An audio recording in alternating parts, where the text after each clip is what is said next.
Greeting model railroad fans. It's me, Jazzman's Acura, and I'm here on the occasion of selling my train layout. And I'd like to do a presentation to let any potential buyer know what they're getting. Okay, first up, I'm going to give you dimensions of the layout. It's 6 feet by 13.5 feet, probably closer to 14. I'm running Fastrack 060 curves. This layout has 11 switches. Only 10 are in the layout itself. I have another switch that I haven't added. So in case you want to have something extra to do, you'll have 11 switches to do it with. What I like to do first, before I run any trains, I like to do the accessories such as the buildings. First up, we have the Lionelville water tower with blinking light. I added that myself. Just put a little LED in there and voila, it blinks. Next we have the Tavern Burger. We have the Boris Car Lot used car dealership. And on top, something I like to do, I added the Miller Engineering billboard signs, because they make the buildings look so much more authentic. They do a lot for your layout, especially when you turn the lights out at night. I have various signs around the layout. Next we have the wine shop. After that we have Johnson Pharmacy, and on top we have the lighted billboard sign, Parker Rexall Drugs. It gives a special touch to this building, especially for those of us who are a little older. We remember back in the days when this is how people predominantly advertised. You know, they weren't what we have today, your LED signs or anything fancy, but this is how they did it.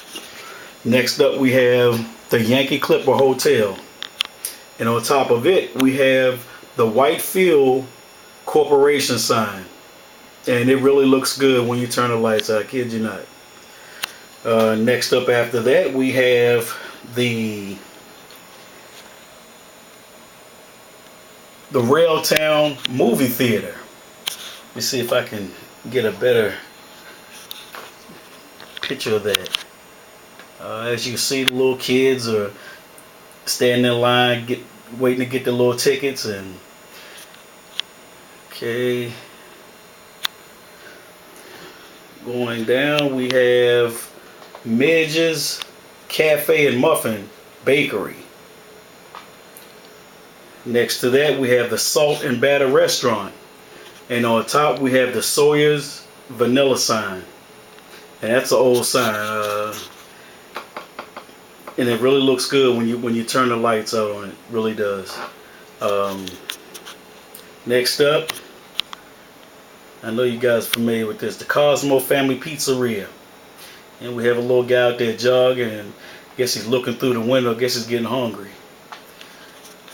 Next down we have the MTH train station depot. Now this is just one part of it.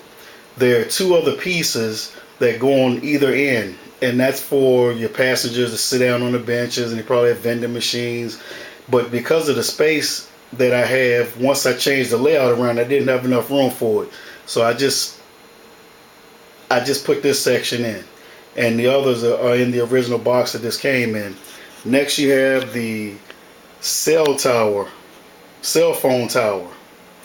Of course, well, this day and age, that's something that's commonplace now. Next up we have the Conway Rail Conway Rail Tower.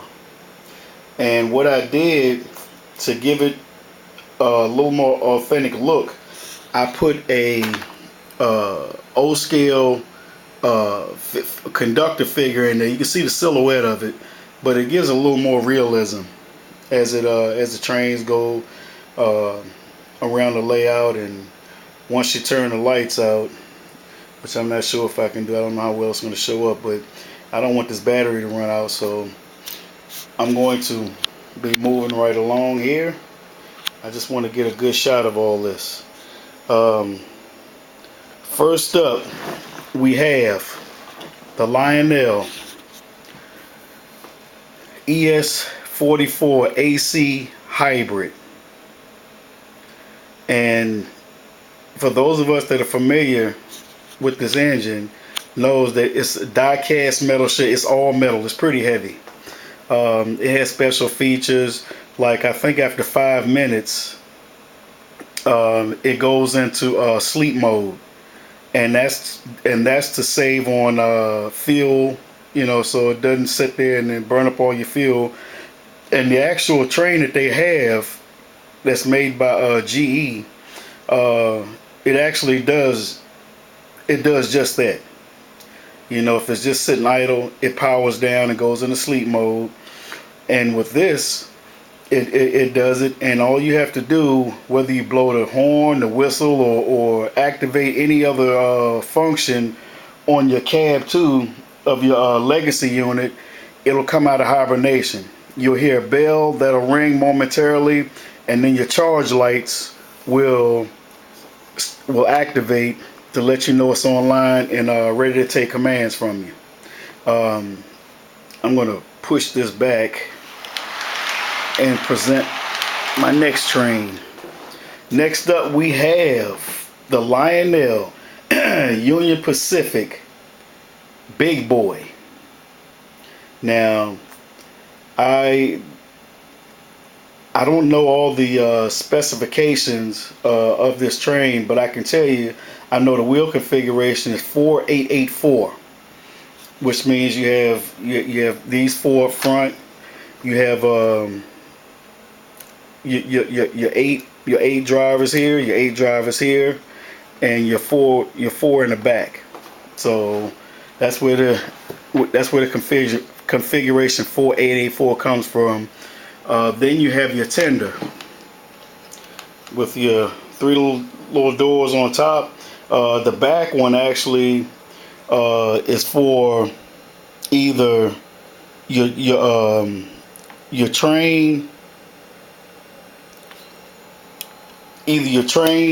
or if you're running conventional. The third one, it's empty. It just has a door. There's nothing there, no switches or anything. I'll be running these trains once I'm done with the introduction. Next up, we have the Lionel 2662 Mallet. Some people pronounce it Mallet, some people pronounce it Malay. I'll just call it a Mallet. This train, I can tell you, when it comes to realism, the horn on this thing is phenomenal. I mean, the sound effects on both of these steamers is unreal. I mean, it's just every time I fire them up, I'm still amazed. And one of the difference between these two is it has a separate. This one here, when you put the smoke fluid in, it feeds both the smoke unit and the whistle. There's a separate smoke unit in here for the whistle, but it's all fed off of the main smoke unit for the exhaust. So the Mallet is a little different. The Mallet has its own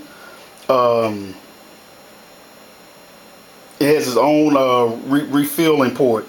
So here it is. Here's the top, and you fill the smoke fluid through this little chamber right here, and when you're done, you put the little dome cover back on.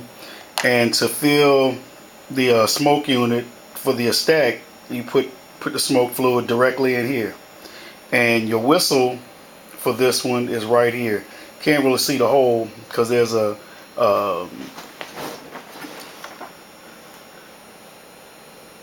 yeah, there's the little piece that looks like the smoke is actually coming out of here, but it isn't. It's coming out of beside this little dome right here. There's a little hole right there.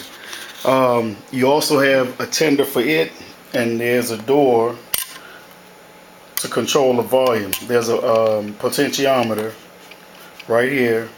To the right turns it all the way up, to the left turns it all the way down. And so what I'm going to do, I'm going to now start. I'm going to start up the Canadian Pacific Hybrid first, only because the two steamers are connected in a consist. I'm going to have to separate them so I can show you what each one of them does individually.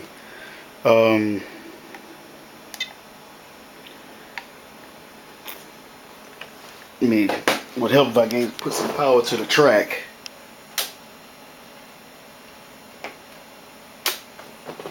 There we go. And first up is the Canadian Pacific Hybrid. 9860, can you read me? Roger, 9860 here. Start up and stand by. Okay, CB 9860 will get up and running. Out.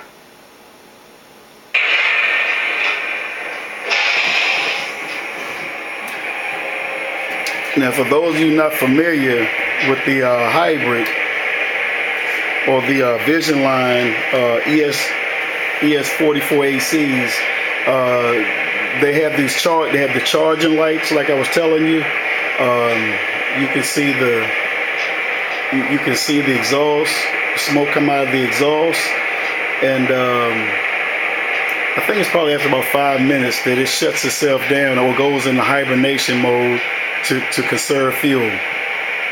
And the actual train in real life does the same thing. So what I'm going to do, I'm going to go ahead and send this around, and then I'm going to start up the other ones. CP 9860, proceed at slow speed. Over.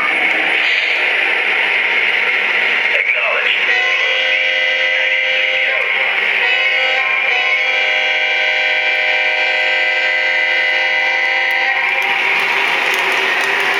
Very nice horn, very nice. Okay, next up we're gonna start up the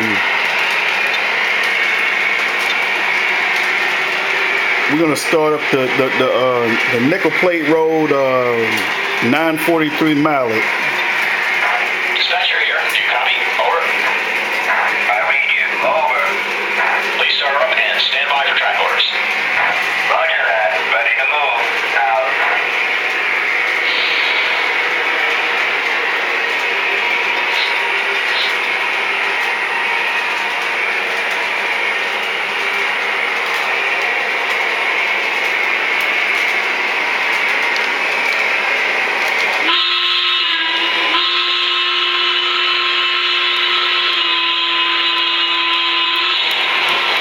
And you hear the horn on that train? I mean, it is phenomenal.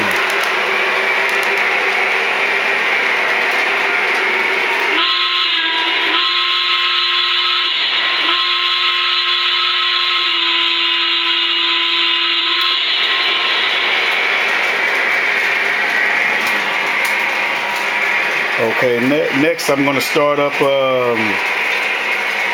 the Union Pacific Big Boy.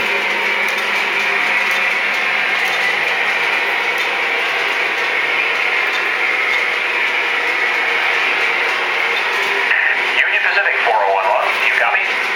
Roger that. Union Pacific 4011, I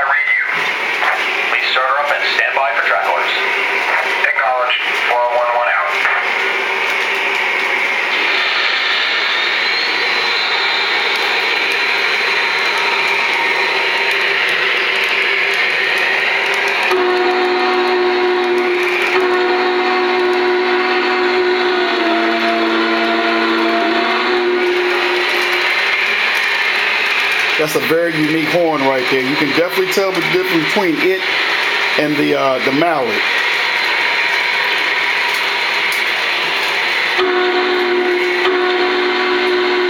Look at the smoke come out of that whistle.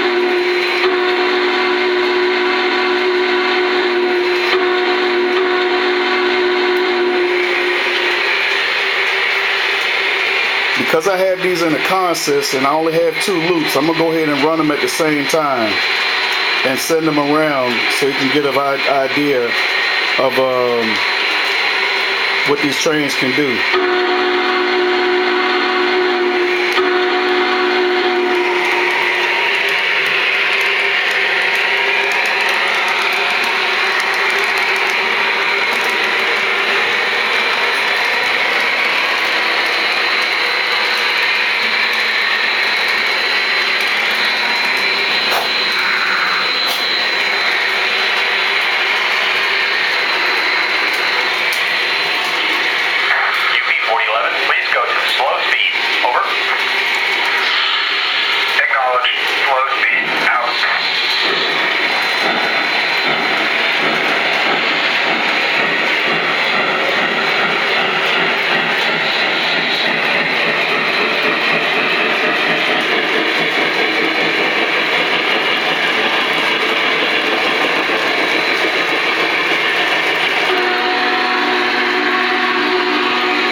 To look at the smoke output on this thing between the whistle and the smokestack.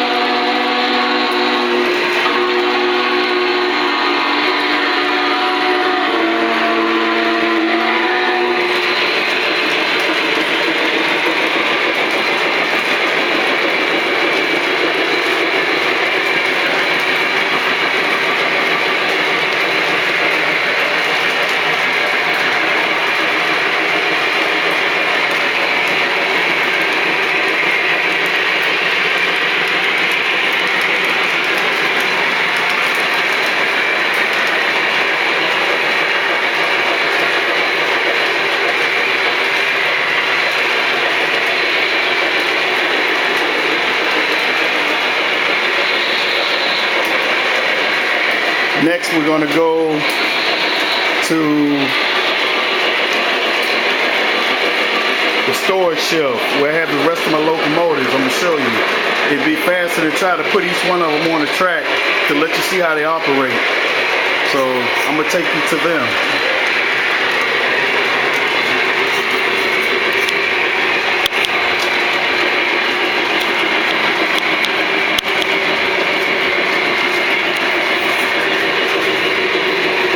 Next we have the Western Maryland AC 6000. I'm sorry, it's the AC 6000. After that we have the Santa Fe AC 6000.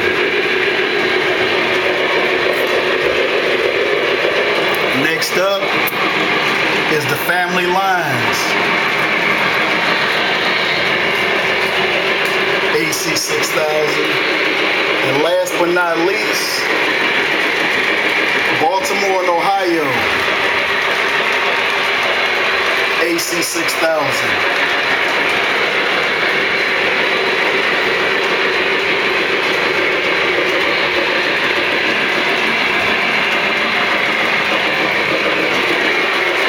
So we have 7 locomotives total.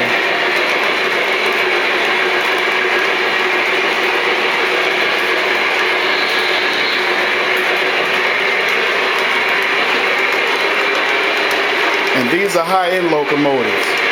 So you have a layout that's 6x14, 11 060 switches. Both inner and outer loop are 060. So you can do quite a bit with this. It's very expandable. If I had more room, it's endless what I could do.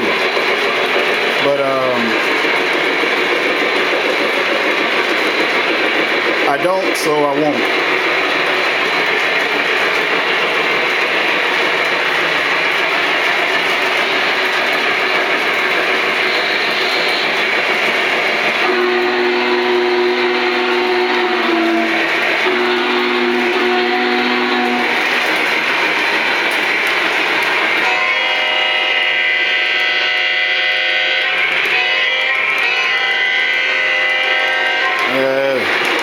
That's the horn for the ES44 AC hybrid.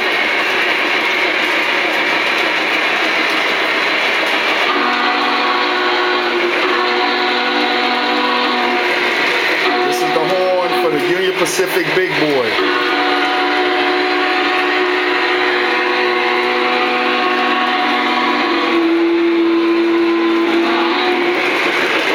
As you can see, you have the 3 tank cars, the GATXs.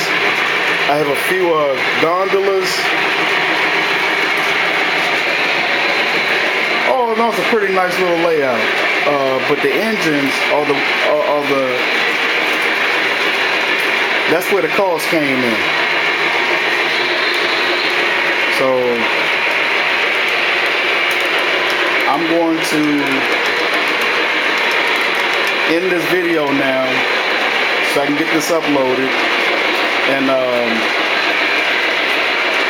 I hope when you see it, I hope you like what you see, and I'll put my price on there and we can just take it from there. Alright people, take it easy, have a good one, bye bye.